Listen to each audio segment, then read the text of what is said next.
Quick IAS compose your dream. Hello दोस्तों, quick IAS में आपका स्वागत है।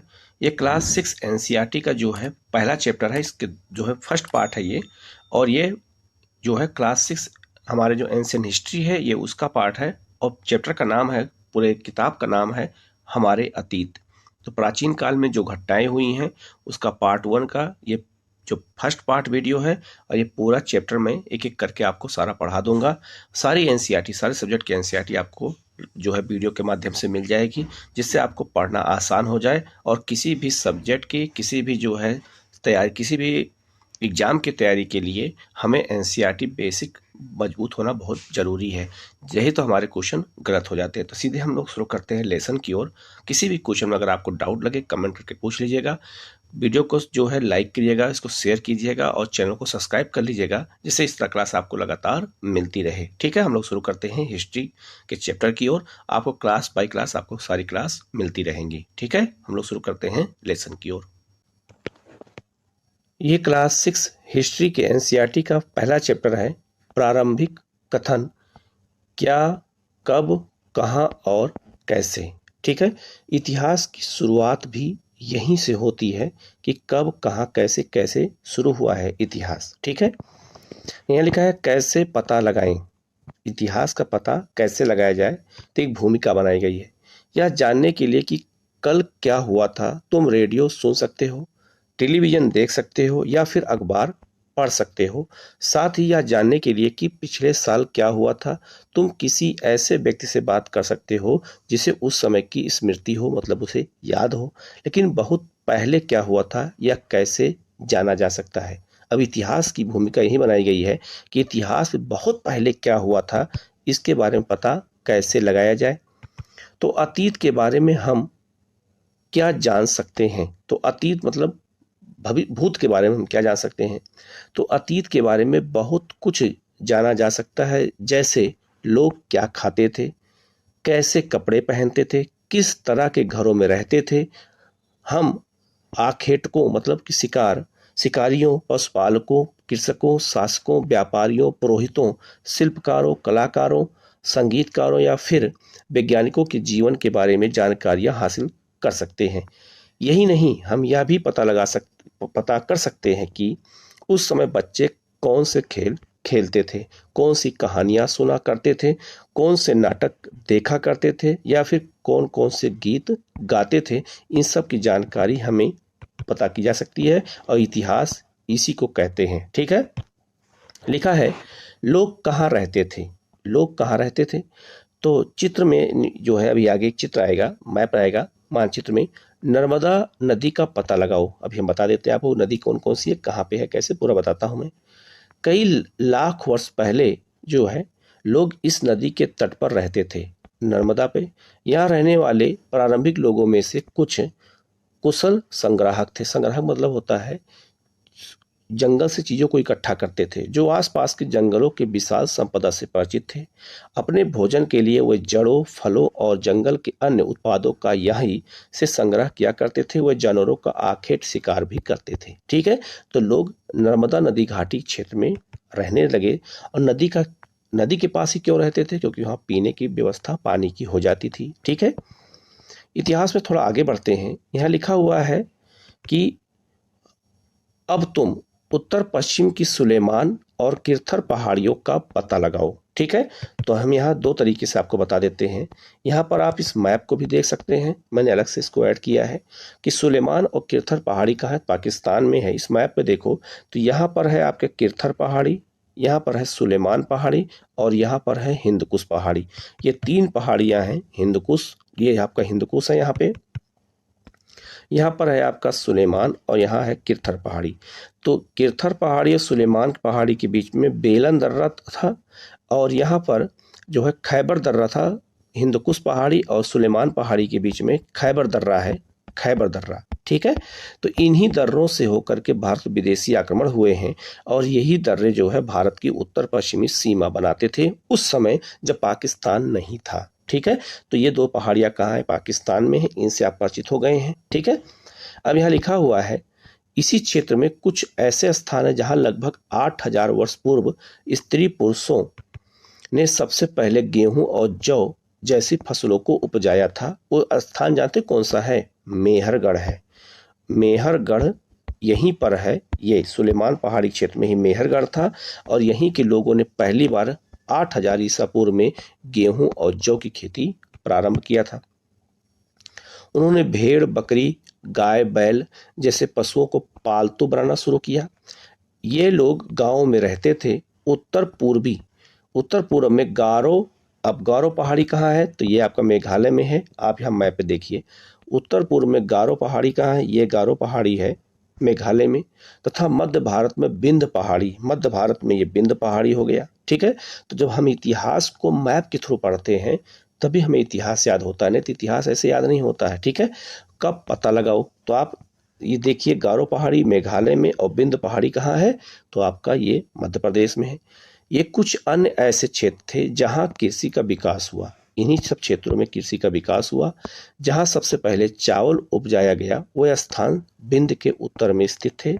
ये वाला क्षेत्र है जहाँ पहली बार चावल उपजाया गया। तो आपको इस मैप से, इस पैराग्राफ से 3-4 चीजें सीखने को मिली कि विंध्य पहाड़ी कहाँ पर है, गारो पहाड़ी कहाँ पर है और आपको जो है सुलेमान और किरथर पहाड़ी कहाँ पर है। तो आप देख सकते हैं ये आपको यहाँ सुलेमान और किरथर पहाड़ी दिखाया भी गया है जो मैंने आपको बताया है। ठीक है, तो ये पहाड़ी वही है, तो इसी के बीच में दर्रे हैं और यहीं से सारे विदेशी आक्रमण हुए हैं। तो ये सब पहाड़ी पाकिस्तान में है। यहाँ से भी क्वेश्चन आपसे एग्जाम में पूछा जाएगा। ठीक है, ये भी याद रखना, बेलन दर्रा और कहाँ है, खैबर दर्रा कहाँ है, ये सब याद रखना।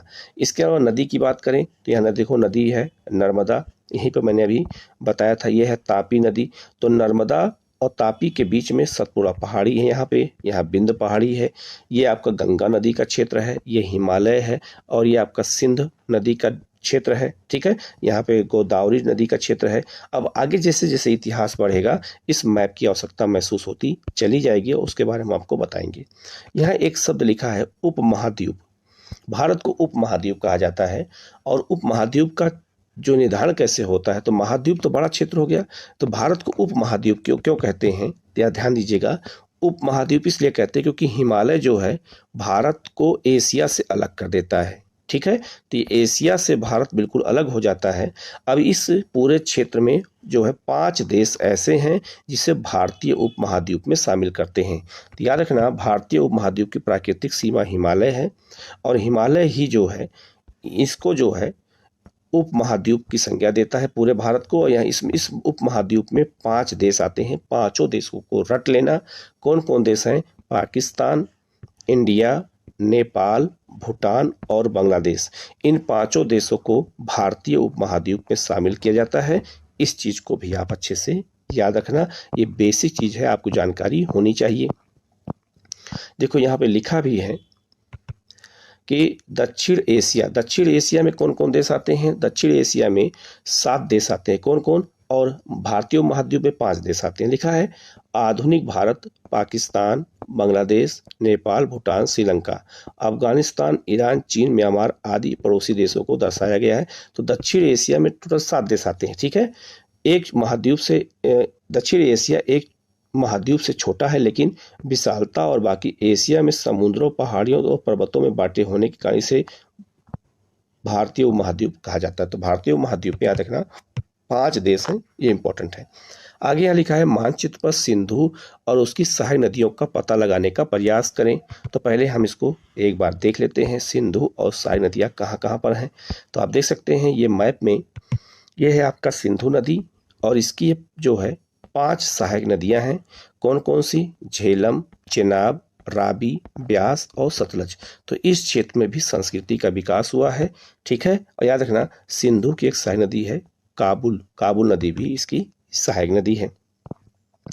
यहाँ लिखा है सहायक नदियां उन्हें कहते हैं जो एक बड़ी नदी में मिल जाती हैं। लगभग जो है 4700 वर्ष पूर्व इन्हीं नदियों के किनारे कुछ आरंभिक नगर फले फूले। गंगा और उसकी सहायक नदियों के किनारे और समुद्र तटवर्ती इलाकों में नगरों का विकास लगभग 2500 ईसा पूर्व के आसपास हुआ है। आगे लिख रहा है गंगा और उसकी सहायक नदियां सोन का पता लगाओ। तो ठीक है, तो पहले हम मैप में इसको देखने का प्रयास करते हैं। तो याद रखना, आप देख सकते हैं गंगा नदी है, ठीक है। और ये सोन नदी है जो पटना के पास गंगा में मिलती है। तो इसका हमने मैप से माध्यम से देख लिया। यहाँ लिखा हुआ है गंगा के दक्षिण में इन नदियों के आसपास का क्षेत्र प्राचीन काल में मगध, वर्तमान बिहार नाम से जाना जाता था। तो मगध कहाँ पे था? गंगा घाटी में था, बिहार वर्तमान बिहार में था। इसके शासक बहुत शक्तिशाली थे और उन्होंने एक विशाल राज्य स्थापित किया था। तो 16 महाजनपद में सबसे शक्तिशाली कौन था? मगध था। देश के अन्य हिस्सों में भी ऐसे राज्यों की स्थापना की गई थी। अब आपको पहले मैं यही बता देता हूं कि सभी राज्यों में मगध शक्तिशाली क्यों हुआ। तो याद रखना क्यों हुआ है, तो इसको आप मैप के थ्रू समझने का प्रयास करो, ज़्यादा अच्छे समझ पाओगे। ध्यान दीजिएगा, ये सोन नदी है और ये गंगा नदी है। सोन और गंगा के संगम पर जो है मगध राज था। तो मगध 3 तरफ से नदियों से घिरा था, तो यहाँ पर आक्रमण नहीं हो सकता है। दूसरा, मगध एक तरफ पहाड़ से घिरा था, तो इसलिए मगध की सुरक्षा हिमालय पर्वत और नदियां कर रही थी। हिमालय के नज़दीक था। और मगध क्षेत्र में याद रखना एक चीज़ बहुत इंपॉर्टेंट यहाँ क्या था कि यहाँ लोहे की प्राप्ति होती थी। तो लोहे से औजार बनाना आसान था, तो हथियार सेना के लिए बनाया जाने लगा। इसी क्षेत्र में हाथी पाए जाते थे, तो हाथी इनकी सेना में शामिल हो गए। इसी क्षेत्र में जनसंख्या ज़्यादा थी, तो इनकी सेना विशाल हो गई। इसीलिए मगध ने सारे महाजनपदों को धीरे धीरे जीत लिया और मौर्य साम्राज्य के समय अफगानिस्तान से लेकर कामरूप तक, कश्मीर से लेकर कन्याकुमारी तक पूरा राज्य मगध के अधीन आ गया। ठीक है, तो इसका मतलब है मगध के विकास में ये सब शक्तियां महत्वपूर्ण योगदान दी हैं। यहाँ लिखा है लोगों ने सदैव उपमहाद्वीप के एक हिस्से से दूसरे हिस्से तक यात्रा की। कभी कभी हिमालय जैसे ऊंचे पर्वतों, पहाड़ियों, रेगिस्तान, नदियों, समुद्र के कारण जो है यात्रा जोखिम भरी होती थी। फिर भी यह यात्रा उनके लिए असंभव नहीं थी। अतः कभी लोग काम की तलाश में, तो कभी प्राकृतिक आपदाओं के कारण एक स्थान से दूसरे स्थान जाया करते थे। ये सब होता रहता है। कभी कभी सेनाएं दूसरे क्षेत्रों पर विजय हासिल करने के लिए जाती थी। इसके अतिरिक्त जो है व्यापारी लोग भी काफिले में, तो कभी जहाजों पर अपने साथ मूल्यवान वस्तुएं लेकर एक स्थान से दूसरे स्थान जाते थे। धार्मिक गुरु लोगों को शिक्षा सलाह देने के लिए एक गांव से दूसरे गांव, एक कस्बे से दूसरे कस्बे जाया करते थे। कुछ लोग नए और रोचक स्थानों की खोज की चाह में उत्सुकता बस भी यात्रा करते थे। इन सभी यात्रियों से लोगों को एक दूसरे के विचारों को जानने का अवसर मिला। तो याद रखना इन सब यात्राओं से भी हमें इतिहास की जानकारी मिलती है। आज लोग यात्राएं क्यों करते हैं? एक बार फिर से मानचित्र 1 को देखो। पहाड़ियां, पर्वत, समुद्र इस उपमहाद्वीप की प्राकृतिक सीमा का निर्धारण करते हैं। ठीक है, तो एक बार इसको हम देख लेते हैं। देखिए, हमारे यहाँ भारत को प्राकृतिक सीमा का निर्धारण कौन करता है? एक तरफ हिमालय है, एक तरफ समुद्र है। तो ये हमारी प्राकृतिक सुरक्षा कर रहा है कि नहीं कर रहा है? इसी चीज को वहां बताया गया है। ठीक है, यहाँ लिखा हुआ है हालांकि लोगों के लिए इन सीमाओं को पार करना आसान नहीं है। जिन्होंने ऐसा चाहा वो ऐसा कर सके, वह पर्वतों की ऊंचाई को छू सके और गहरे समुद्रों को पार कर सके। उपमहाद्वीप के बाहर से भी कुछ लोग यहाँ आए और यहीं बस गए। ठीक है, जैसे अंग्रेज, डच, पुर्तगाली। ठीक है, और बहुत सारे आक्रमण भी हमारे यहाँ हुए थे। शक, कुषाण लोगों के इस आवागमन से हमारी सांस्कृतिक परंपराओं को समृद्ध किया है। तो हमारी सांस्कृतिक परंपराएं इन चीजों से बदली हैं और समृद्ध हुई हैं। कई सौ वर्षों से लोग पत्थर को तराशने, संगीत रचने और यहाँ तक कि भोजन बनाने के लिए नए तरीकों के बारे में एक दूसरे के विचारों को अपनाते रहे हैं। ठीक है, तो चाहे संगीत हो, चाहे जो है आपका भोजन हो, कहीं ना कहीं हम एक दूसरे से चीजों को सीखते हैं। ठीक है, आगे बढ़ते हैं। यहाँ लिखा है देश का नाम कैसे पड़ा? तो अपने देश के लिए प्रायः हम इंडिया तथा भारत जैसे नामों का प्रयोग करते हैं, जो हमारे संविधान में लिखा गया है। इंडिया शब्द इंडस से निकला है, जिसे संस्कृत में सिंधु कहा जाता है। अपने एटलस में ईरान और यूनान का पता लगाओ। तो ईरान और यूनान कहाँ है? इस मैप पे आप देख सकते हैं। तो यूरोप में यूनान है और एशिया में पाकिस्तान के बगल में ईरान है। लगभग 2500 वर्ष पूर्व उत्तर पश्चिम की ओर से आने वाले ईरानियों और यूनानियों ने सिंधु को हिदोस अथवा इंदोस और इस नदी को के पूर्व के स्थित भूमि प्रदेश को इंडिया कहा था। तो ईरानियों और यूनानियों ने ही हमें इंडिया और हिंदुस्तान जैसे शब्दों का इस्तेमाल किया। आगे बढ़ते हैं। भरत नाम का प्रयोग उत्तर पश्चिम में रहने वाले लोगों के एक समूह के लिए किया जाता था। तो जो भरत हमारे यहाँ कबीला आया था वैदिक काल में, आगे बताऊंगा इसके बारे में। इस समूह का उल्लेख संस्कृत की आरंभिक लगभग 3500 वर्ष पुरानी कीर्ति ऋग्वेद में मिलता है। बाद में इसका प्रयोग देश के लिए होने लगा, तो भारत के नाम पर भारत देश पड़ा, ये भी हमें बताया गया है। आगे यहाँ पे लिखा हुआ है, अतीत के बारे में कैसे जाने। अतीत मतलब इतिहास के बारे में कैसे जाने, भूत के बारे में कैसे जाने। तो अतीत की जानकारी हम कई तरह से प्राप्त करते हैं। इनमें से एक तरीका है अतीत में लिखी गई पुस्तकों को ढूंढना और पढ़ना। जो प्राचीन काल में पुस्तकें लिखी गई हैं उससे, ये पुस्तकें हाथ से लिखी होने के कारण इन्हें पांडुलिपि कहा जाता था। जो हाथ से लिखी होती थी उन्हें हम पांडुलिपि कहते हैं। अंग्रेजी में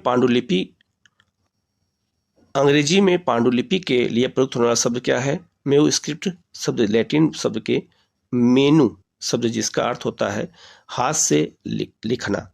ये पांडुलिपियां प्रायः ताड़पत्रों और हिमालय क्षेत्र में उगने वाले भुर्ज नामक पेड़ की छाल से विशेष प्रकार से तैयार भोजपत्रों पर लिखी जाते थे। याद रखना, जो पहले इतिहास लिखा गया है वो पेड़ों की छाल पे लिखा गया है। उस पेड़ की छाल का नाम क्या है? पेड़ का नाम क्या है? भोजपत्र है। तो उसकी छाल को ला करके उस पे लिखा जाता था, वो हिमालय में पाया जाता है। और ताड़पत्र क्या होते थे? तो ताड़पत्र पे भी जो है इतिहास लिखने की परंपरा शुरू हुई है। देखो यहाँ लिखा है, ताड़पत्रों से बने पांडुलिपियों का एक पृष्ठ यहाँ पे दिया गया है जो पेड़ों की छालों पर लिखे गए हैं। यह पांडुलिपियां लगभग 1000 वर्ष पहले लिखी गई थी। किताब बनाने के लिए ताड़ के पत्तों को काटकर उनके अलग अलग हिस्सों को एक साथ बांधा जाता था और भुर्ज पेड़ की छाल से बनी ऐसी ही एक पांडुलिपि को तुम यहाँ देख सकते हो। तो भोजपत्र और ताड़पत्र पर पहले इतिहास लिखा गया था, क्योंकि उस समय कागज का आविष्कार नहीं हुआ था। ठीक है, इसके बाद आगे बढ़ते हैं हम लोग यहाँ। अब देखो यहाँ कितने आप देख सकते हैं कि ताड़पत्र पे कैसे इतिहास लिखा गया है, ये आप देख सकते हैं। ठीक है, आगे है, इतने वर्षों में इनमें से कई पांडुलिपियों को कीड़ों ने खा लिया तथा कुछ नष्ट कर दी गई। फिर भी ऐसी कई पांडुलिपियां आज भी उपलब्ध हैं संग्रहालय में। प्राय ये पांडुलिपियां मंदिरों और बिहारों में प्राप्त होती थी। मंदिर मतलब प्राचीन काल में बिहार जहां भिक्षु रहते थे। इन पुस्तकों में धार्मिक मान्यताओं, व्यवहारों, राजाओं के जीवन, औषधियों, विज्ञान आदि सभी प्रकार के विषयों की चर्चा मिलती है। इनके अतिरिक्त हमारे यहाँ महाकाव्य, कविताएं, नाटक भी हैं। इनमें से कई संस्कृत में लिखे गए हुए हैं, जबकि अन्य प्राकृत और तमिल में हैं। प्राकृत भाषा का प्रयोग आम लोग करते थे उस समय प्राचीन काल में। इसके बाद एक अभिलेख है। अभिलेख किसे कहते हैं? जब पत्थर पे काट के लिखा जाता है तो उसे अभिलेख कहते हैं। इसकी शुरुआत अशोक ने किया था भारत में। लिखा है, हम अभिलेखों का भी अध्ययन करते हैं और अभिलेखों से भी हम इतिहास की जानकारी प्राप्त करते हैं। ऐसे लेख पत्थर अथवा धातु जैसी अपेक्षाकृत कठोर सतहों पर उत्कीर्ण किए जाते थे।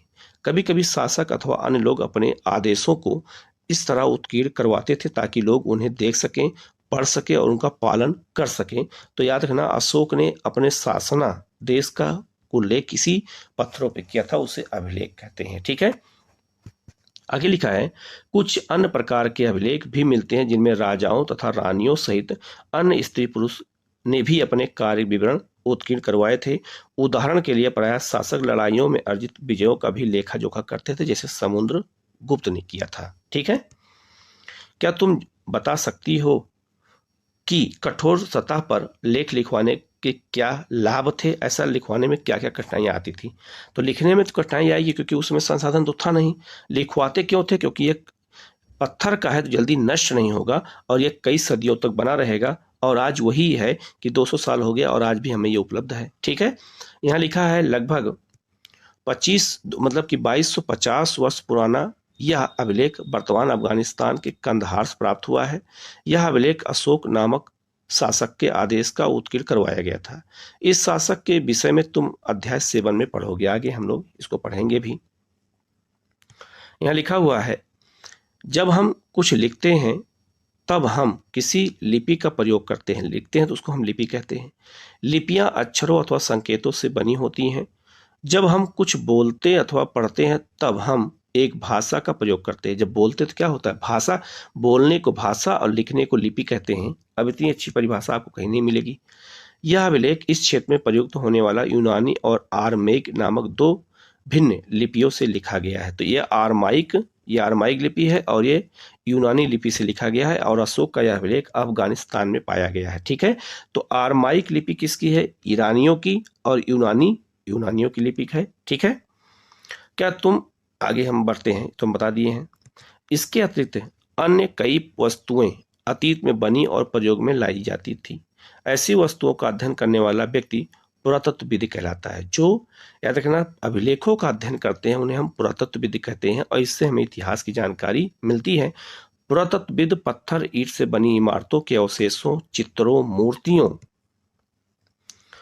जो है का अध्ययन करते हैं। वह औजारों, हथियारों, बर्तनों, आभूषणों, सिक्कों की प्राप्ति के लिए छानबीन और खुदाई भी करते हैं। देखा होगा अक्सर खुदाई होती रहती है।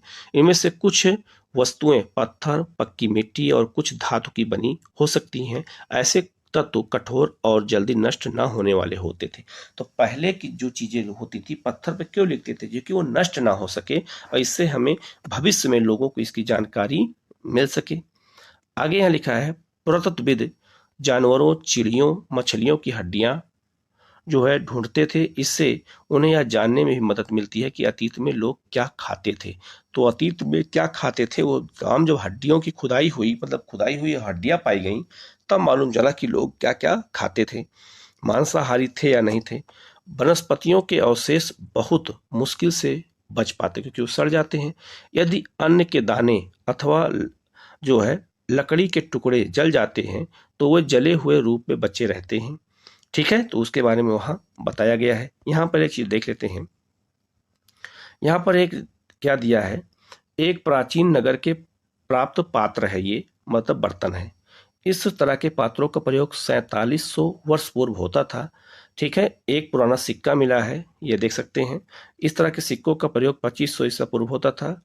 हमारे द्वारा आज प्रयोग में आने वाले सिक्कों से यह सिक्का कैसे भिन्न है आप देख सकते हैं। तो पहले सिक्के कैसे होते थे और आज के सिक्के, उस समय देखो कैसे बर्तन बनते थे और बर्तन पर चित्रकारियां की गई हैं। इसका मतलब उस काल के लोग चित्रकारी से भी परिचित थे। ठीक है, तो यही सब हमें एनसीईआरटी पढ़ने से पता चलता है। ठीक है, यहाँ लिखा है, क्या पुरातत्वविदों को बौद्ध कपड़ों के अवशेष मिलते होंगे। तो ठीक है, अब पढ़ते हैं। पांडुलिपियों, अभिलेखों, पुरातत्व के से ज्ञात जानकारियों के लिए इतिहासकार प्रायः स्रोत शब्द का प्रयोग करते हैं। स्रोत क्या होता है इतिहास जानने का। इतिहासकार उन्हें कहते हैं जो अतीत का अध्ययन करते हैं। इतिहासकार किसे कहते हैं, जो अतीत का अध्ययन करते हैं। स्रोत के प्राप्त होते ही अतीत के बारे में पढ़ना बहुत रोचक हो जाता है, क्योंकि इन स्रोतों की सहायता से हम धीरे धीरे अतीत का पुनर्निर्माण करते जाते हैं। अतः इतिहासकार तथा पुरातत्वविद उन जासूसों की तरह हैं जो इन सभी स्रोतों का प्रयोग सुराग के रूप में कर अतीत को जानने का प्रयास करते हैं। ठीक है, आगे लिखा है, अतीत एक या अनेक।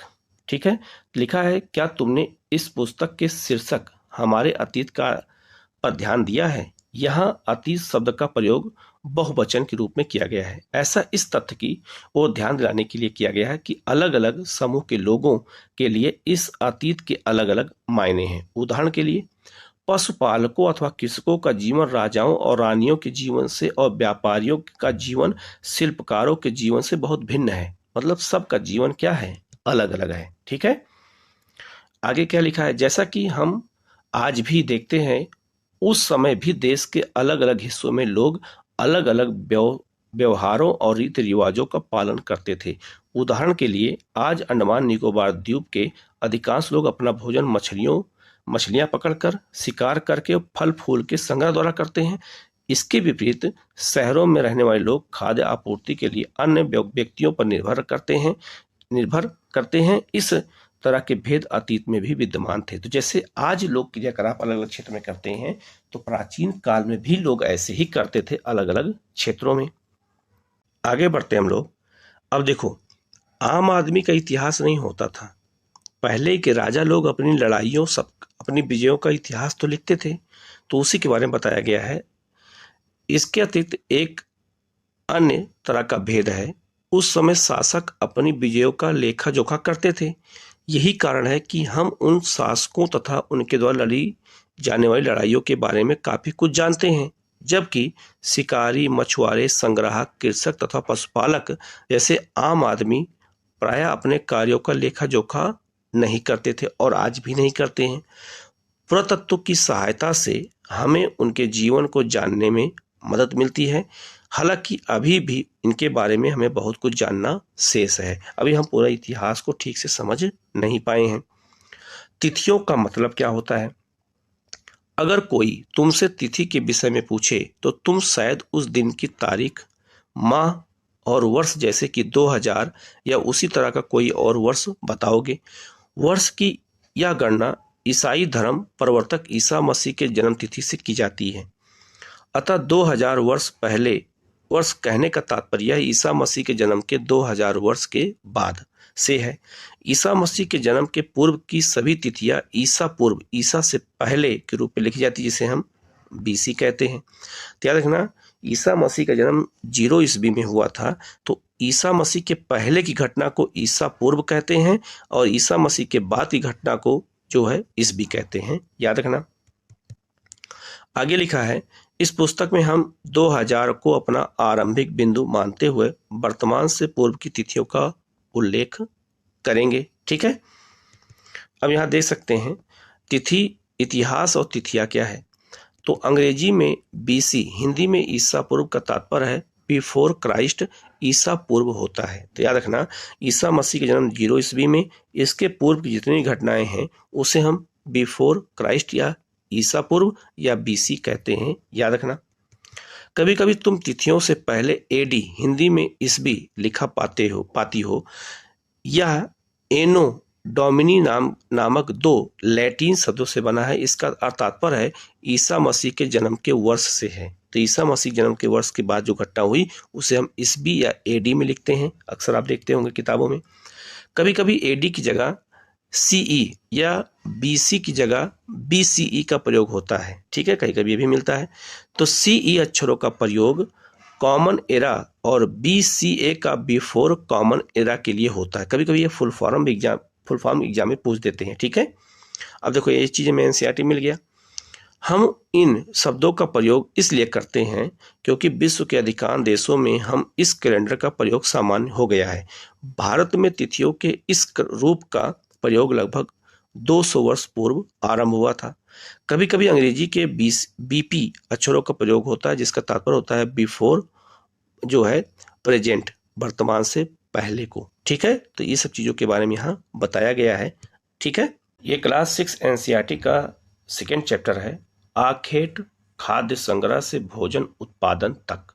मतलब इसका इस चैप्टर में ये बताया गया है कि मानव पहले आखेट करता था, शिकार करता था, घूम घूम करके खाद्य संग्रह करता था और फिर भोजन उत्पादन करने लगा। अर्थात इस चैप्टर में हमें पाषाण काल के बारे में पढ़ना है, स्टोन एज के बारे में। जब मानव ने पत्थर का प्रयोग करना सीखा था तो उस काल को पाषाण काल कहते हैं। तो मानव इस काल में पत्थर के द्वारा शिकार करता था, पत्थर के जो है द्वारा जो है खाद्य संग्रह करता था और जो है धीरे धीरे गुफाओं में रहने लगा। तो मानव ने इस काल में क्या क्या गतिविधियां किया है, इसी पाषाण स्टोन एज के बारे में हमें यहाँ इस चैप्टर में पढ़ना है। यहाँ एक बच्चा है, तुषार की रेल यात्रा, उसके बारे में बताया गया है, आप लोग पढ़ लीजिएगा भूमिका में। यहाँ हम लोग शुरू करते हैं। आरंभिक मानव, आखिर वह इधर उधर क्यों घूमते थे। आरंभिक मानव का मतलब ये हो गया कि जो पाषाण काल के मानव थे वो इधर उधर क्यों घूमते थे, क्योंकि उनके पास अस्थायी निवास नहीं था। अस्थायी निवास नहीं था और वो जो है इधर उधर घूम करके खाद्य संग्रह इकट्ठा करते थे। तो उसके पीछे कई कारण हैं और उन्हीं कारणों को इन पैराग्राफ में एक एक करके बताया गया है। अभी हम लोग शुरू करते हैं, देखते हैं। यहाँ लिखा हुआ है, हम उन लोगों के बारे में जानते हैं जो इस उपमहाद्वीप में 20 लाख साल पहले रहा करते थे। अब यहाँ उपमहाद्वीप शब्द आ गया। तो उपमहाद्वीप में मैंने आपको पहले ही चैप्टर बताया था कि 5 देशों को मिला करके उपमहाद्वीप करते हैं, जिसमें इंडिया, पाकिस्तान, नेपाल, भूटान और बांग्लादेश, इन पांचों देशों को क्या कहते हैं? भारतीय उपमहाद्वीप का हिस्सा मानते हैं। तो याद रखना। तो 20 लाख साल पहले मानव यहाँ रहता था। आज हम उन्हें आखेटक खाद्य संग्राहक के नाम से जानते हैं। आखेटक मतलब वो शिकार करते थे और घूम घूम करके खाद्य संग्रह करते थे, क्योंकि वो अस्थायी जीवन का कोई कॉन्सेप्ट नहीं था, समाज का कोई कॉन्सेप्ट नहीं था, तो जो जैसा पाता था वैसे रहता था। भोजन का इंतजाम करने की विधि के आधार पर उन्हें इस नाम से पुकारा जाता है, क्योंकि भोजन का इंतजाम वो घूम घूम करके करते थे। आमतौर पर खाने के लिए वो जंगली जानवरों का शिकार करते थे, मछलियां और चिड़िया पकड़ते थे, फल फूल, मूल, दाने, पौधे, पत्तियां, अंडे इकट्ठा किया करते थे। तो वो आखेटक और खाद्य संग्रह के माध्यम से वो अपना जीवन करते थे। यहाँ आगे लिखा है, आखेटक खाद्य संग्राहक समुदाय के लोग एक जगह से दूसरी जगह पर घूमते रहते थे। ऐसा करने के कई कारण थे। जो लोग एक जगह स्थान से दूसरे स्थान घूमते थे, उसके पीछे कई कारण थे। उन्हीं कारणों को यहाँ बताया गया है और यही सब क्वेश्चन जो है एग्जाम में पूछा जाता है। पहला कारण क्या बताया गया है, यहाँ पे आप देख सकते हैं। पहला कारण बताया गया है यह कि अगर वे एक ही जगह पर ज़्यादा दिनों तक रहते तो आसपास के पौधों, फलों, जानवरों को खाकर समाप्त कर देते थे, इसलिए और भोजन की तलाश में उन्हें दूसरी जगह पर जाना पड़ता था। पहला कारण। दूसरा कारण क्या था? यह कि जानवर अपने शिकार के लिए या फिर हिरण और मवेशी अपना चारा ढूंढने के लिए एक जगह से दूसरी जगह जाया करते थे। जब जानवर एक जगह से दूसरी जगह जाएंगे तो उन जानवरों का शिकार करने के लिए लोग उनके पीछे पीछे जाते थे। तो जानवरों के पीछे जाने के कारण एक जगह से दूसरी जगह पहुंच जाते थे। तीसरा कारण क्या बताया गया? देखो एनसीईआरटी में ही तीसरा कारण बताया गया है, यह कि पेड़ों और पौधों में फल फूल अलग अलग मौसम में आते थे, इसलिए लोग उनकी तलाश में उपयुक्त मौसम के अनुसार अन्य इलाकों में घूमते थे। अब इसी को अगर बड़े बड़े क्वेश्चन को हिसाब से ऑप्शन बना के दे दिया जाए तो बहुत सारे लोगों का क्वेश्चन गलत हो जाएगा। ठीक है। और चौथा कारण यह है कि पानी के बिना किसी भी प्राणी या पेड़ पौधों का जीवित रहना संभव नहीं होता और पानी झीलों, झरनों और नदियों में ही मिलता है। यद्यपि कई नदियों और झीलों का पानी कभी नहीं सूखता, कुछ झीलों, नदियों में पानी बारिश के बाद भी मिलता है। इसीलिए ऐसे इस झीलों और नदियों किनारे बसे लोगों को सूखे मौसम में पानी की तलाश में इधर उधर जाना पड़ता था। तो ये चार कारण हैं जिस कारण मानव उस समय इधर उधर घूमता था। ठीक है, आगे बढ़ते हैं। आरंभिक मानव के बारे में जानकारी कैसे मिलती है? तो आरंभिक मानव का मतलब वही पाषाण काल के मानव की जानकारी हमें कैसे मिली। ठीक है, तो पुरातत्वविदों उन्हें कहते हैं जो इतिहास में पुरातत्व के माध्यम से इतिहास की जानकारी इकट्ठा करते हैं, उन्हें हम पुरातत्वविद कहते हैं। ठीक है, तो पुरातत्वविदों को कुछ ऐसी वस्तुएं मिली हैं जिनका निर्माण और उपयोग आखेटक खाद्य संग्राहक किया करते थे। मतलब कि जहां पर मानव उस समय आखेटक मतलब शिकार करता था और खाद्य संग्रह करता था, तो उनके द्वारा कुछ निर्माण उपयोग की गई वस्तुएं पाई गई। जब खुदाई हुई तो यह संभव है कि लोगों ने अपने काम के लिए पत्थरों, लकड़ियों और हड्डियों के औजार बनाए हों। इनमें से पत्थरों के औजार आज भी बचे हैं। तो पत्थर तो नष्ट नहीं हुए, वो तो आज ही बचे हैं। तो वही पुरातत्वविदों के उन्हीं के माध्यम से पता लगा लिया गया कि उस समय मानव कैसे शिकार करता था, क्या क्या औजार बना करके और कैसे उनका उपयोग करता था। इनमें से कुछ औजारों का उपयोग फल फूल काटने, हड्डियां और मांस काटने और पेड़ों की छाल और जानवरों की छाल उतारने के लिए किया जाता था। ठीक है, तो इसका मतलब पत्थरों के द्वारा, कुछ औजारों के द्वारा ये अलग अलग कामों में उन औजारों का उपयोग में लाया जाता था, किया जाता था। कुछ के साथ हड्डियों और लकड़ियों के मूठे लगाकर भाले और बाण जैसे हथियार बनाए जाते थे। कुछ औजारों से लकड़ियां काटी जाती थी। लकड़ियों का उपयोग ईंधन के साथ साथ झोपड़ियां और औजार बनाने के लिए भी किया जाता था। तो इसका मतलब है कि इन्हीं के द्वारा जो उपयोग में चीजें लाई गई, उसी से पुरातत्वविदों ने इनके बारे में जानकारी इकट्ठा किया कि उनका जीवन कैसा था और वो कैसे जीवन जीते थे। यहाँ पे आप देख सकते हैं कि पत्थर का उपयोग अलग अलग क्षेत्रों में किस किस काम में लाते थे। जैसे जानवरों को ये मांस का टुकड़ा काटने के लिए भी देखो यहाँ पे छेद करते थे और जो है उससे मांस को छीलते थे जानवरों से। ठीक है, पत्थर के औजारों का उपयोग बाएं इंसान के खाने योग्य जड़ों को खोदने के लिए किया जाता था और जानवरों की खाल से बने वस्त्रों को जो है सिलने के लिए किया जाता था। तो आप देख सकते हैं अलग अलग मानव ने इन पत्थरों का उपयोग कैसे करना सीख लिया है। ठीक है, तो इसके बारे में हमें इस एनसीईआरटी में अच्छे से एक चीज बताया गया कि पाषाण काल का मानव कैसा रहता था। आगे बढ़ते हैं। लिखा है रहने की जगह निर्धारित करना। ठीक है, चित्र मानचित्र 2 को देखो, अभी इसको हम देख के बताते हैं। लाल त्रिकोण वाले स्थान वे पुरास्थल हैं जहां पर आखेटक खाद्य संग्राहकों के होने के प्रमाण मिले हैं। ठीक है, तो पहले यहां देख लेते हैं जो रेड वाले हैं वो देखो यहाँ पे। तो एक है पुरा पाषाणकालीन स्थल, वो रेड है, त्रिकोण है। नवपाषाणकालीन पुरास्थल एक जो है आपका ब्लू है। ग्रीन जो है यह महापाषाणकालीन पुरास्थल है। आरंभिक गांव और आधुनिक गांव ये उनका एक संकेत है, इसी के बारे में बताया गया है और मैं आपको सब एक एक करके बताता हूं अभी मैं। ठीक है, मैप के माध्यम से यहाँ लिखा हुआ है। इसके अलावा भी और कई स्थानों पर आखेटक खाद्य संग्राहक रहते थे। मानचित्र में सिर्फ कुछ गिने चुने स्थान ही चिन्हित किए गए हैं।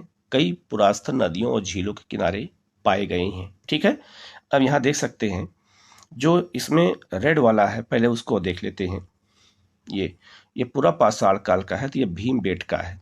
भीमबेटका नर्मदा नदी के किनारे स्थित है। भीमबेटका याद रखिएगा ये पूरा पाषाण काल का है और यहाँ पर मानव ने गुफा का निर्माण किया था। ठीक है, और इस गुफा में जो है मानव कई चित्रकारियों को बनाया है। आप इस मैप के माध्यम से देख सकते हैं।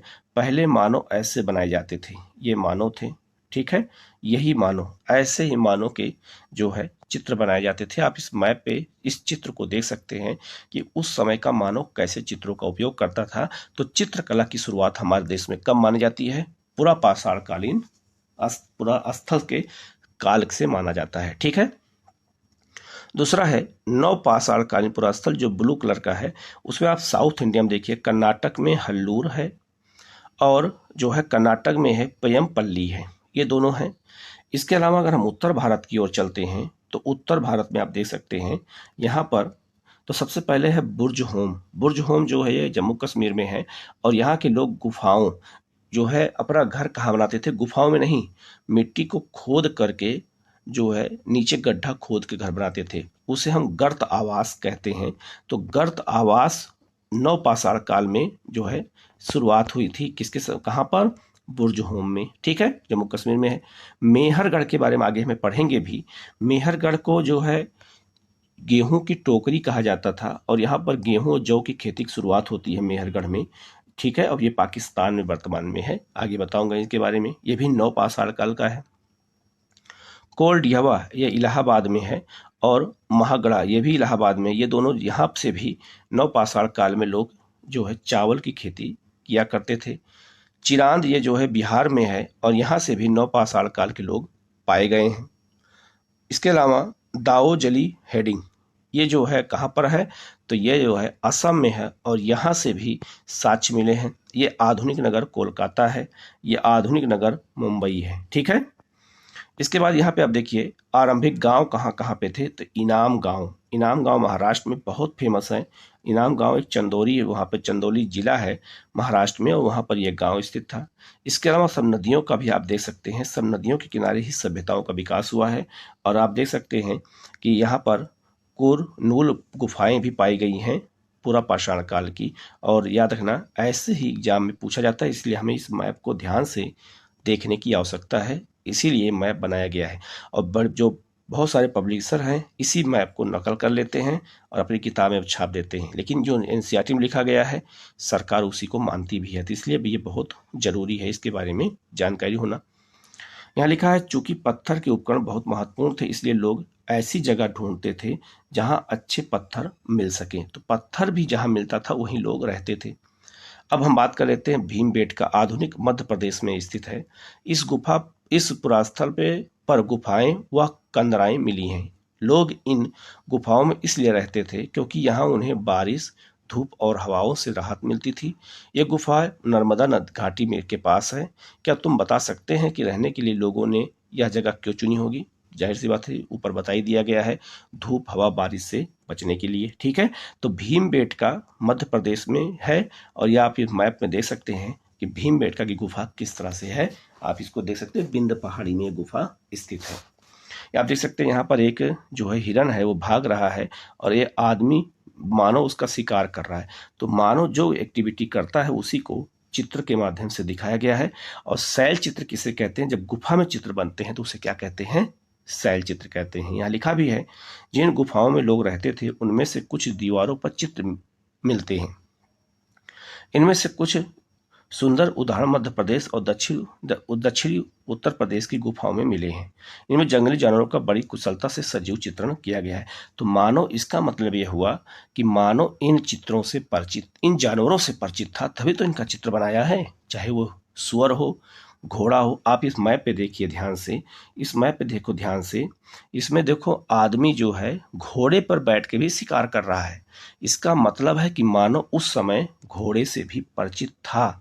ठीक है, लेकिन बस वही है कि उसके साक्ष्य नहीं पाए गए तो लोग उसको नहीं कहते। लेकिन चित्र अगर बना है जिसका मतलब मानो उस जानवरों से परिचित था। तो ऐसे ही चित्रों को हमें ध्यान से देखने की जरूरत पड़ती है।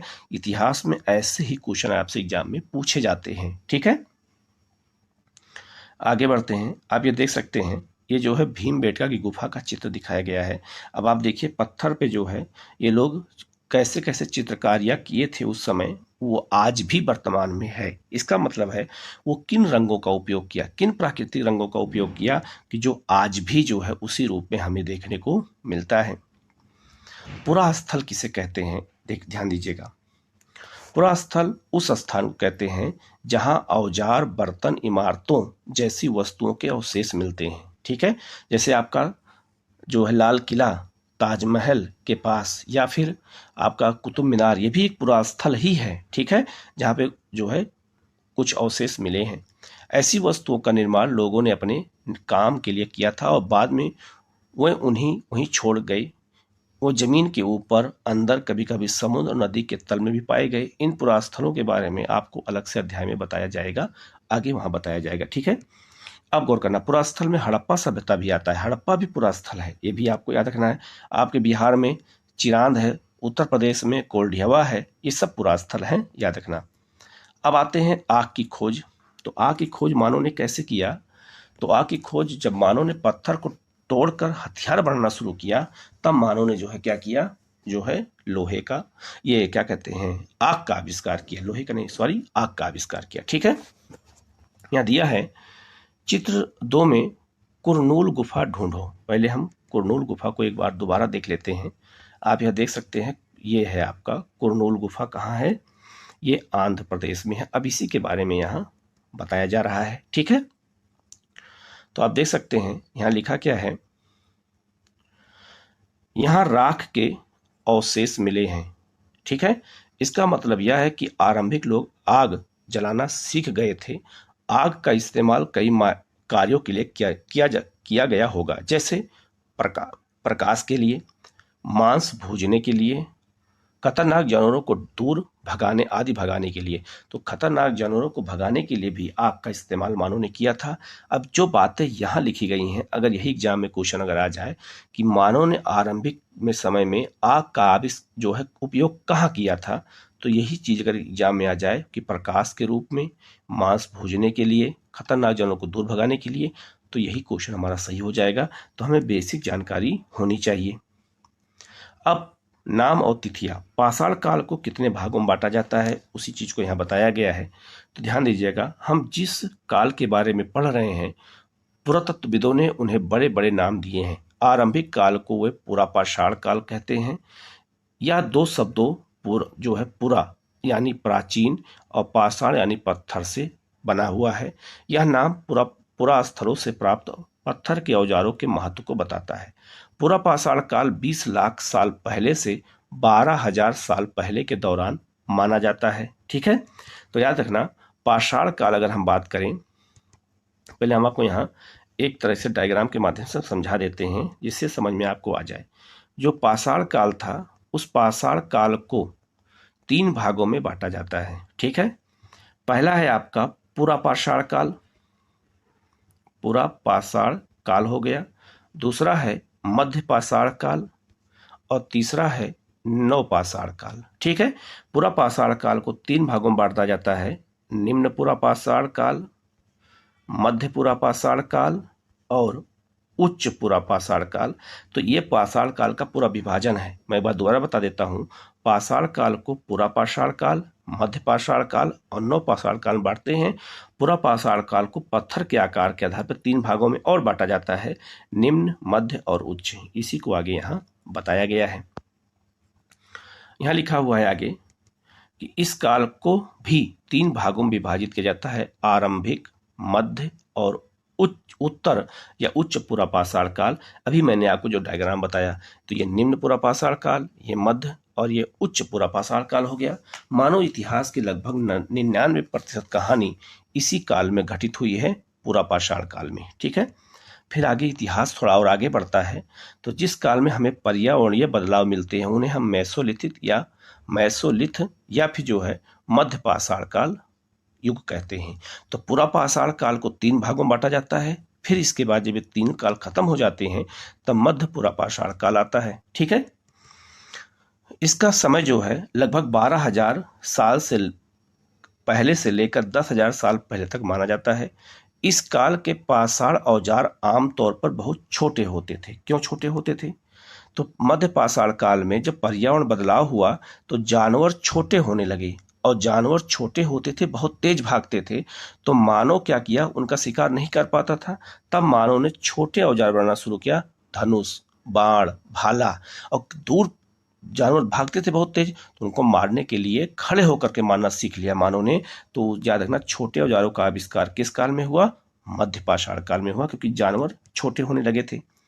इन्हें माइक्रोलिथ यानी लघु पाषाण काल कहा जाता है।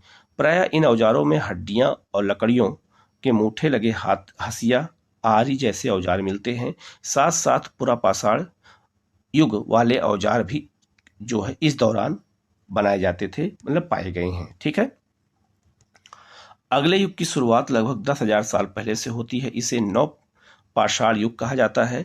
और नव पाषाण का क्या मतलब होता है? जिस काल में मानव ने आरंभिक कई तरीके से काम करना शुरू किया। हमने कुछ स्थानों के नाम दिए हैं, अगले अध्याय में तुम्हें इन्हें अनेक नाम मिलेंगे। अक्सर हम पुराने स्थानों के लिए उन नामों का प्रयोग करते हैं जो आज प्रचलित हैं, क्योंकि हमें ज्ञात नहीं है कि उस काल में उनके क्या नाम रहे होंगे। ठीक है, तो आज हम उसी के नाम से जानते हैं। तो याद रखना, पाषाण काल को 3 भागों में बांटा जाता है, मैंने बता दिया है। इसी चीज को यहाँ पर आपको समझाया गया है। ठीक है, बदलती जलवायु।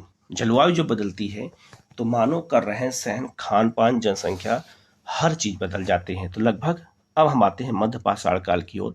तो बदलती जलवायु, मध्य पाषाण काल में जलवायु बदल गई, जानवर छोटे होने लगे और उनका शिकार करने के लिए लोग छोटे औजारों का उपयोग करने लगे। इसी के बारे में यहाँ बताया गया। देखो यहाँ लिखा है कि लगभग 12,000 साल पहले दुनिया की जलवायु में बड़े बदलाव आए और गर्मी बढ़ने लगी। इसके परिणाम स्वरूप कई क्षेत्रों में घास वाले मैदान बनने लगे, जिससे हिरन, बारहसिंगा, भेड़, बकरी, गाय जैसे उन जानवरों की संख्या बढ़ी जो घास खाकर जिंदा रहते थे। लोग इन जानवरों का शिकार करते थे, वह भी इसके पीछे आए और इनके खाने पीने की आदतों और प्रजनन के समय की जानकारी हासिल करने लगे कि वो कब उनका बच्चा पैदा होता, क्या होता है। हो सकता है कि तब लोग इन जानवरों को पकड़कर अपनी जरूरत के अनुसार पालने की बात सोचने लगे। साथ ही इस काल में मछली भी भोजन का महत्वपूर्ण स्रोत बन चुका था, लोग मछली भी पकड़ के खाने लगे थे। खेती और पशुपालन की शुरुआत कैसे हुई? तो पशुपालन की शुरुआत सबसे पहले हुई है, तब खेती की शुरुआत हुई है। और पशुपालन की शुरुआत भारत में पहली बार कहाँ हुई है? तो मध्य प्रदेश के आदमगढ़ में, ठीक है, और राजस्थान के बागौर में। ठीक है, इन 2 जगह पे सबसे पहली बार पशुपालन की शुरुआत हुई है, ये भी आपको याद रखना है। और ये दोनों मध्य पाषाण काल के समय के हैं, मध्य पाषाण काल का समय है। इसी काल में पहली बार मानव ने जो है पशुपालन की शुरुआत की है। ठीक है, आगे है, इसी दौरान उपमहाद्वीप बार बार शब्द आ रहा है तो आप इससे परिचित हो चुके हैं। ठीक है, इसी दौरान उपमहाद्वीप के भिन्न भिन्न इलाकों में गेहूं, जौ, धान जैसे अनाज प्राकृतिक रूप से उगने लगे थे। शायद महिलाओं, पुरुषों, बच्चों ने इन अनाजों को भोजन के लिए बटोरना शुरू कर दिया था। साथ ही वह यह भी सीखने लगे कि यह अनाज कहाँ उगते थे, कब पककर तैयार होते थे। ऐसा करते करते लोगों ने इन अनाजों को खुद पैदा करना सीख लिया। तो मानव पहले अनाजों से परिचित हुआ और धीरे धीरे उनकी एक्टिविटी देख करके उसकी शुरुआत करना सीख लिया। इस प्रकार धीरे धीरे वो एक कृषक बन गए। तो जो शिकारी थे वो क्या बन गए? कृषक बन गए। इसी तरह लोगों ने अपने घरों के आसपास के चारा रखकर जानवरों को आकर्षित कर उन्हें पालतू बनाया होगा। सबसे पहले जिस जंगली जानवर को पालतू बनाया गया वह है कुत्ता। कुत्ते का जंगली पूर्वज था। तो कुत्ता को क्यों पाला गया पहले? क्योंकि कुत्ता जो है शिकार करने में बड़ा योगदान देता था। ठीक है। धीरे धीरे लोग भेड़, बकरी, गाय, सुअर जैसे जानवरों को अपने घरों के नजदीक आने को जो है उत्साहित करने लगे। ऐसे जानवर झुंड में रहते थे और ज्यादातर घास खाते थे। अक्सर लोग अन्य जंगली जानवरों के आक्रमण से इनकी सुरक्षा किया करते थे और इस तरह धीरे धीरे वे पशुपालक बन गए। तो पशुपालक कैसे बने, कृषक कैसे बने, कितनी रोचक कहानी यहाँ पर दी गई है और इसी से हमें अपनी बेसिक हमें समझ में आ जाता है कि कैसे हमें चीज़ों को समझना है। क्या तुम बता सकती हो कि सबसे पहले कुत्तों को ही पालतू क्यों बनाया गया? क्योंकि शिकार करने में योगदान देते थे, इसीलिए कुत्तों को पालतू बनाया गया है। यहाँ पे एक एक्टिविटी दी गई है, उसको आप पढ़ लीजिएगा। यहाँ लिखा है अनाज के उपयोग। अनाज का उपयोग बीज के रूप में, खाद्य के रूप में, उपहार के रूप में, भंडार के रूप में पहले उस समय किया जाता था। ठीक है। आगे बढ़ते हम लोग एक नवीन जीवन शैली के बारे में। तुम किसी पौधे के बीज को बो कर देखो, तुम पाओगे कि उसे विकसित होने में कुछ वक्त लगता है। इसमें कुछ दिन, महीने या फिर साल तक लग सकता है। इसलिए जब लोग पौधे उगाने लगे तो उनकी देखभाल के लिए उन्हें एक ही जगह पर लंबे समय तक रहना पड़ता था। जाहिर सी बात है, आदमी अस्थायी जीवन शुरू किया? क्योंकि अगर मान लीजिए फसल लगा देगा तो फसल की सुरक्षा के लिए उसको वहीं पर रहना पड़ेगा। इसीलिए लोग अपने खेतों किनारे घर बनाना शुरू कर दिए। बीज बोने से लेकर फसलों के पकने तक पौधों की सिंचाई करने, खरपतवार हटाने, जानवरों और चिड़ियों से उनकी सुरक्षा करने जैसे बहुत सारे काम शामिल थे। कटाई के बाद अनाज का उपयोग बहुत संभाल कर करना पड़ता था। अनाज को भोजन, बीज दोनों ही रूपों में बचा कर रखना आवश्यक था। इसलिए लोगों को उनके भंडार की बात सोचनी पड़ी। बहुत से इलाकों में लोगों ने मिट्टी के बड़े बड़े बर्तन बनाए। अब मिट्टी के बर्तन क्यों बनाए? क्योंकि अब अनाज रखना था। टोकरियां बुनी और फिर जमीन में गड्ढा खोदा। क्या तुम्हें लगता है कि शिकारी या भोजन संग्रह करने वाले बर्तन बनाने उनका उपयोग करते होंगे? अपने जवाब बताओ। ठीक है। तो इसका मतलब जाहिर सी बात है, जब मिट्टी के बर्तन क्यों बनाया? क्योंकि अनाज रखना था, इसीलिए। ठीक है। आगे बढ़ते हम लोग जानवर चलते फिरते खाद्य भंडार। जानवर भी खाद्य भंडार होते हैं। कैसे? जानवर बच्चे देते हैं जिससे उनकी संख्या बढ़ती है। अगर जानवरों की देखभाल की जाए तो उनकी संख्या तो बढ़ती ही है, साथ ही उन्हें दूध भी प्राप्त हो सकता है उनसे, जो भोजन का एक अच्छा स्रोत है। यही नहीं, जानवरों से हमें मांस भी मिलता है। दूसरे शब्दों में पशुपालन भोजन के भंडारण का एक तरीका होता है। तो पशु हमेशा मानव का साथ दिया है और मानव को के खाद्य भंडार में जो है महत्वपूर्ण योगदान दिया है। आगे है, आओ आरंभिक कृषकों और पशुपालकों के बारे में पता करें। मानचित्र 2 में जो दिखाया गया है, क्या तुम्हें कई नीले वर्ग दिखे थे? वो दिखा था, मैंने बताया था ना, जैसे भीमबेटका, चिरांद। इनमें से प्रत्येक बिंदु उस जगह को दर्शाता है जहां पुरातत्वविदों को शुरुआती कृषकों और पशुपालकों के होने के साक्ष्य मिले हैं। ये पूरे उपमहाद्वीप में पाए गए हैं। इनमें सबसे महत्वपूर्ण पश्चिमोत्तर क्षेत्र में, आधुनिक कश्मीर में और पूर्वी और दक्षिणी भारत में पाए गए हैं। मतलब हर क्षेत्र में ये पाए गए हैं। वास्तव में ये निर्दिष्ट स्थान कृषकों और पशुपालकों की बस्तियां थीं या नहीं, इसे जांचने के लिए वैज्ञानिक खुदाई में मिले पौधों और पशुओं की हड्डियों के नमूनों का अध्ययन करते हैं। इनमें से सबसे रोचक जले हुए अनाज के दानों के अवशेष है। कई जगह पे जले हुए अनाज के दाने मिले हैं, ये भी साक्ष्य पाया गया है। ऐसा लगता है कि ये गलती से या फिर जानबूझकर जलाए गए होंगे। वैज्ञानिक इन अनाजों के दानों की पहचान कर सकते हैं। इस तरह हमें पता चलता है कि इस उपमहाद्वीप के विभिन्न भागों में बहुत सारी फसलें उगाई जाती रही होंगी। वैज्ञानिक विभिन्न जानवरों की हड्डियों की भी पहचान कर सकते हैं। ठीक है। तो याद रखना, इन सब के बारे में आज भी रिसर्च जारी है। अस्थायी जीवन की ओर। अब जो मानव था वो अस्थायी जीवन कैसे शुरू किया?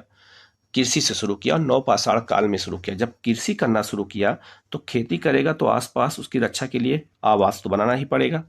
तो पुरातत्वविदों को कुछ पुरास्थलों पर झोपड़ियां और घरों के निशान मिले हैं, जैसे बुर्ज होम में वर्तमान कश्मीर में लोग गड्ढे के नीचे घर बनाकर रहते थे, जिसे गर्त आवास कहा जाता था। मैंने ऊपर बताया भी था। इनमें उतरने के लिए सीढ़ियां होती थी, इससे उन्हें ठंड के मौसम में सुरक्षा मिलती होगी।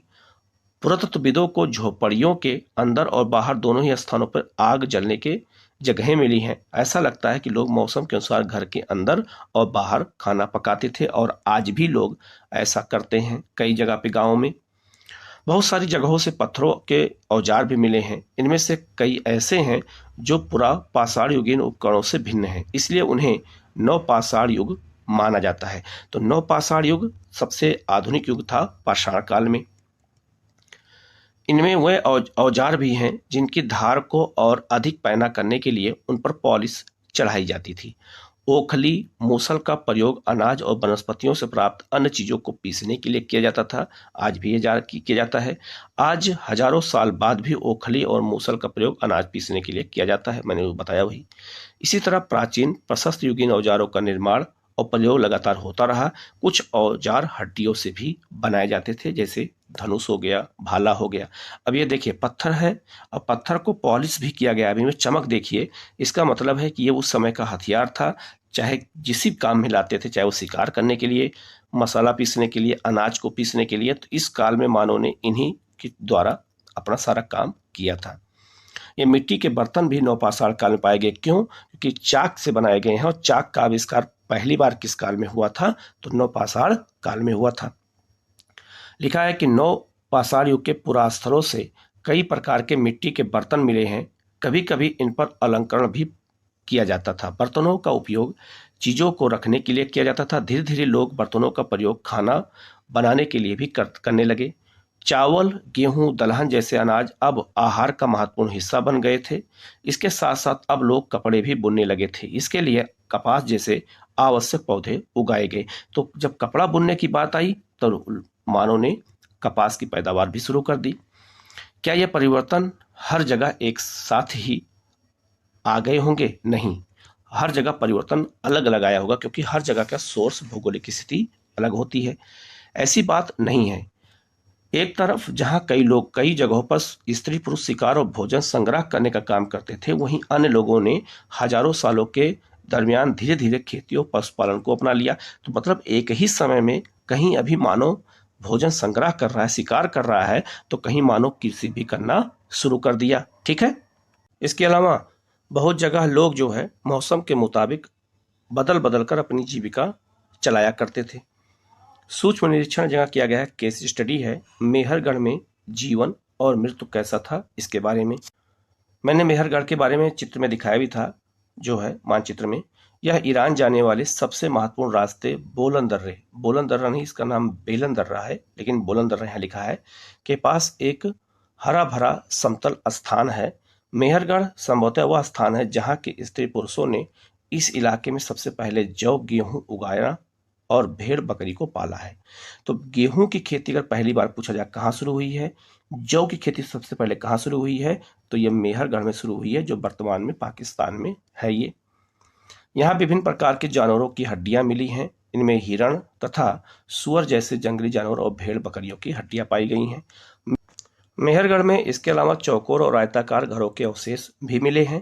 प्रत्येक घर में 4 या उससे ज्यादा कमरे हैं, जिनमें से कुछ संभवतः भंडार के काम में आते होंगे। जाहिर सी बात, अगर यहाँ पर गेहूं और जौ की खेती पहली बार हो रही है, बड़े पैमाने पर हो रही है, तो अनाज भंडार के लिए बनाया गया होगा कोई ना कोई कमरा। आज भी हमारे यहाँ गांव में घरों में अनाज भंडार होते हैं। मृत्यु के बाद सामान्यतः मृतक के सगे संबंधी उसके प्रति सम्मान जताते हैं।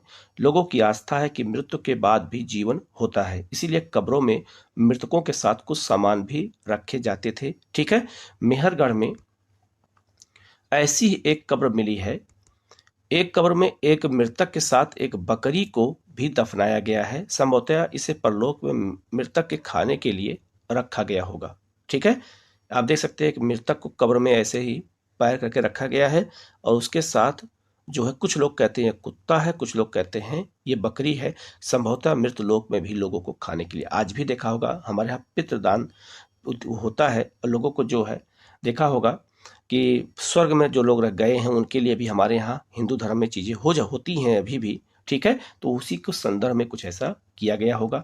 यहाँ मेहरगढ़ के घर के बारे में बताया गया है, आप इस मैप पे देख सकते हैं कि मेहरगढ़ में घर ऐसे ही पाया गया है। इसका मतलब है कि वहाँ एक साथ कई लोग रहते थे, ठीक है। तो इस चैप्टर में यही चीज़ें बताई गई हैं, ठीक है। इसको अच्छे से देख लेना, कहीं किसी क्वेश्चन में कोई डाउट होता है तो कमेंट करके पूछ लेना। आप यहाँ देख सकते हैं कि इन सब शब्दों के बारे में देखो यहाँ बताया गया कि आखेटक खाद्य संग्रह किसे कहते हैं, पुरास्थल क्या होता है, उद्योग स्थल क्या होता है, आवासीय स्थल क्या होता है, पुरा पाषाण क्या, मध्य पाषाण, लघु पाषाण, कृषक, पशुपालक, नव पाषाण युग, कब्र। अब इन सब के बारे में अगर आप हम चीज़ों को देख लेते हैं और आगे जैसे जैसे एनसीईआरटी को आगे बढ़ेंगे वैसे अच्छे अच्छे शब्द आपको पता चलेंगे। इससे ये एक आपका जो है कई शब्दों पे पकड़ आपकी मजबूत हो जाएगी। तो एनसीईआरटी पढ़ने का यही फायदा होता है। तो इस चैप्टर में, इस पार्ट में मैंने एंशिएंट हिस्ट्री के जो है इस पार्ट में क्लास 6 के एनसीईआरटी के 2 चैप्टर को मैंने इसमें मेंशन किया है। लगातार आपको अलग अलग पार्ट में मिलता रहेगा जिससे आपकी पढ़ाई अच्छे से हो जाए। किसी क्वेश्चन में कोई डाउट होता है कमेंट करके पूछ लीजिएगा, उसका जवाब आपको दिया जाएगा। Okay, thank you.